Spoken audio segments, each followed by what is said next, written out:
Okay, now we're getting quite close to the end here. Let's just check what our game is doing again. If we keep our dragon flying in the air, he's getting lots of spears thrown at him. But the trouble is, the spears pass straight through the dragon and nothing happens as yet, yeah? So it's a little bit boring at the moment. We need a lose moment. We need a moment where the spear hits the dragon and that creates the end of the game, okay? We did say it was a very simple game, but it gives you a good start point, doesn't it? Right, let's create a lose moment now. Okay, we can hide that one. Go back. Let's create a new event, and we're just going to call it lose moment. Okay, now this is quite in depth because there's quite a few things we need to happen at this time. So we're going to go when. Right, what's the when event? When the ice staff hits the dragon. Right, okay.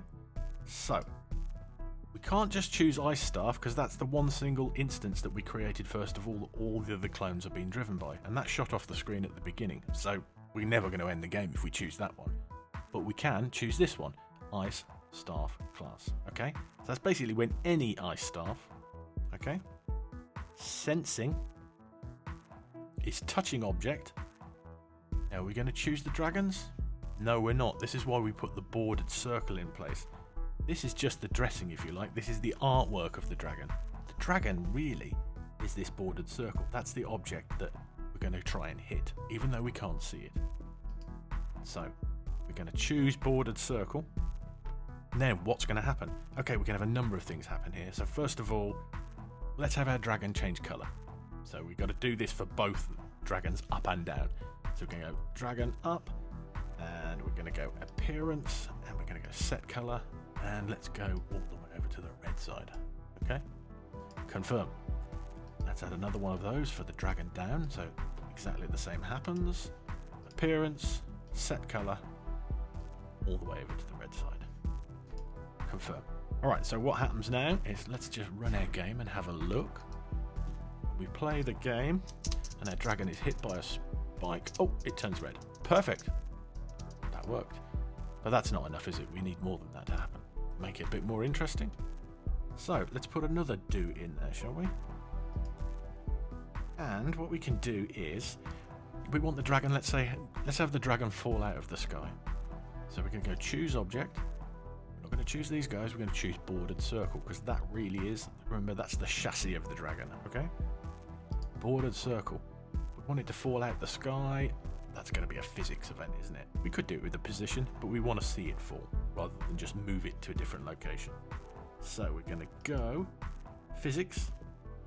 Now we want to choose relative motion down, because what we want to do is add relative force to it. So here, add relative force down. So what we're going to do is push on top of the dragon so it goes downwards. And we can make that an outrageous amount if we want it to fall off quickly. Make that 300 newtons. Confirm. Let's try playing the game.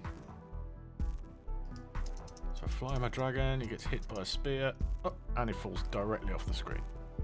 Brilliant. Now the trouble is, see, this timer's still running. We need to do something with our event to stop this from running, and we also need to stop all the arrows from flying, yeah? So let's do that now with a little bit more on this event here. So we can add another bit here. Let's stop the timer. Simple enough. Select the timer. And any ideas what you think we should do? Timer label. Yep, that'll be the one. What we're going to do is set active. No.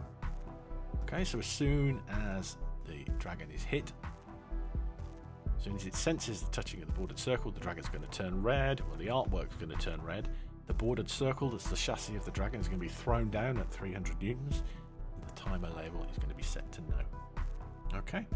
One more thing we need to do is to hide.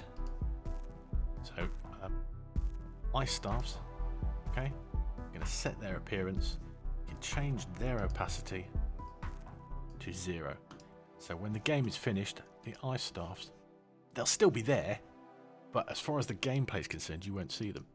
So when I'm playing the game, and I get... Now you see. Time has stopped. The ice staffs have disappeared. Okay. There's one more thing we do need to do to make this game a little bit more convincing, is we don't want to see that black object flying up and down the screen. So if we go to Appearance and we move, select the center button here, which changes its relative position on the screen, and we're going to change the X-axis.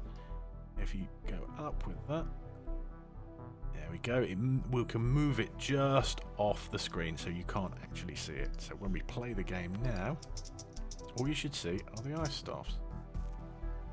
And the dragon got hit, it fell down, and that happened in 2.944 seconds. And we've completed this phase of the game. We can, of course, do more to this as we go along, and there's plenty more that you can experiment with, which we can look at in just a few minutes.